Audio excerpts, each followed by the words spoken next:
Well, Sabbath greetings to everyone. I hope you've had a wonderful week. It's been a crazy week around here, to be honest. We've had the, actually kind of as a necessity, we have been purging our home. And, just kind of going through the basement and through certain parts of the house. And I won't go into all that, but we've had, I guess, the opportunity as a result of something else that we've been dealing with here in the house. We've had the opportunity to go through the house and to purge.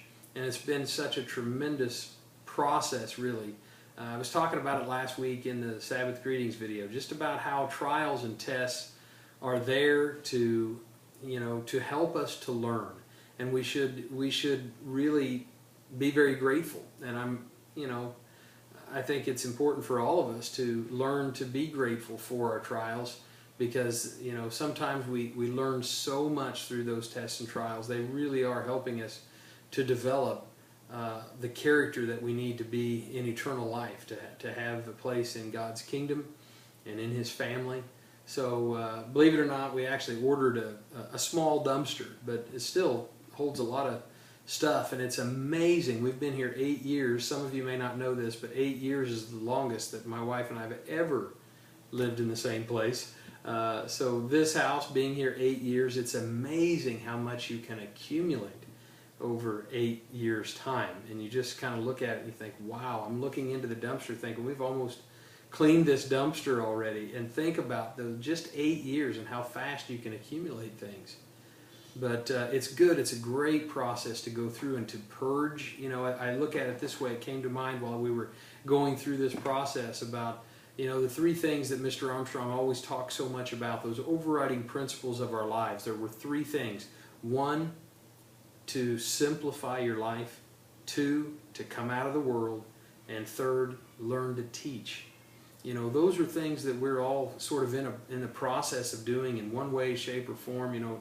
One way or another, those are the things that we are learning in this life. I'm understanding more all the time how important it is to simplify our lives. We don't need, I'm learning this, we as a family don't need all this junk.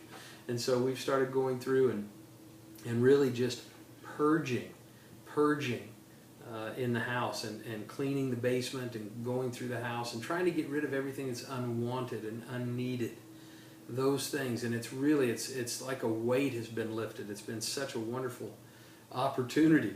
And so it just kind of got me thinking about this whole idea of purging.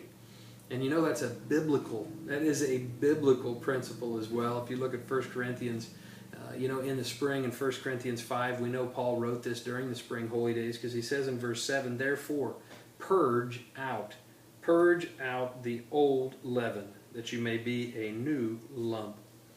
And so we're told in the spring, that's a special time to purge out the old leaven.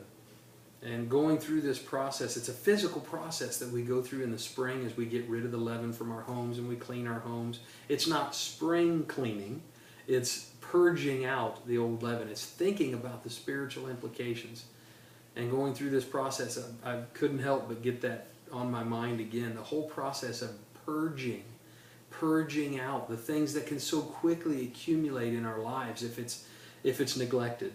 It's one thing, it's nice to have a big old basement. It's wonderful. It's not finished, but it's a big unfinished basement, but it's amazing how quickly it fills up.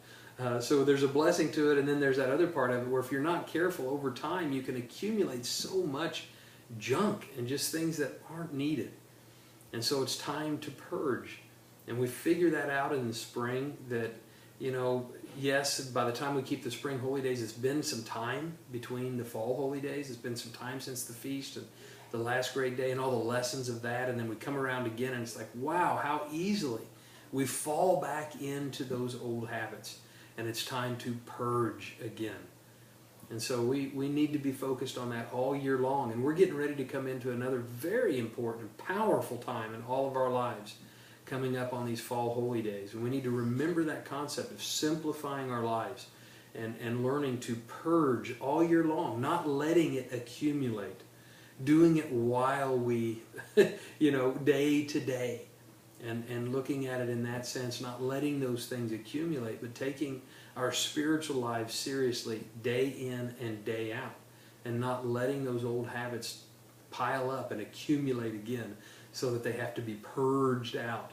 We need to keep track of those things throughout the year, and we get that opportunity very early in the Holy Day cycle, as our beginning of the year in that sense, so that we can start out the right way.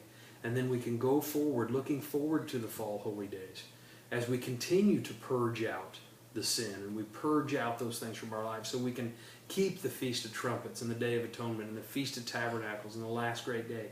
And we can keep those things with that peace, and knowing that we're taking this spiritual life seriously, that we're continuing to purge out that old leaven of our spiritual lives.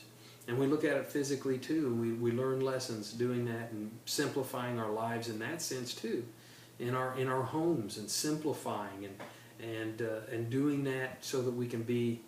I know that for us anyway, it's been a very it's stimulated a lot of peace. It's really been something that's helped us to feel a lot more at peace now that we've purged a lot of these things that accumulated over the last 8 years. So I hope you have a tremendous Sabbath. I hope you're really ramping up and preparing for a wonderful fall holy day season, and you're looking forward to the Feast of Trumpets and the Day of Atonement and the Feast of Tabernacles and Last Great Day. I know I am. It's getting close. It's going to be here before long. We've got some holy days coming up. Let's make sure we're prepared spiritually, we're prepared mentally, that we're continuing that process of purging out the old leaven, and that we look forward to these days with great anticipation, not just for all the fun and all the fellowship and all that, but for what they point to in the future, the real plan of God that we've been privy to now, that very, very few have.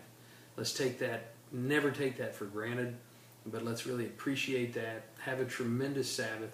I love you all. I thank you for your prayers for me. I'm praying for you.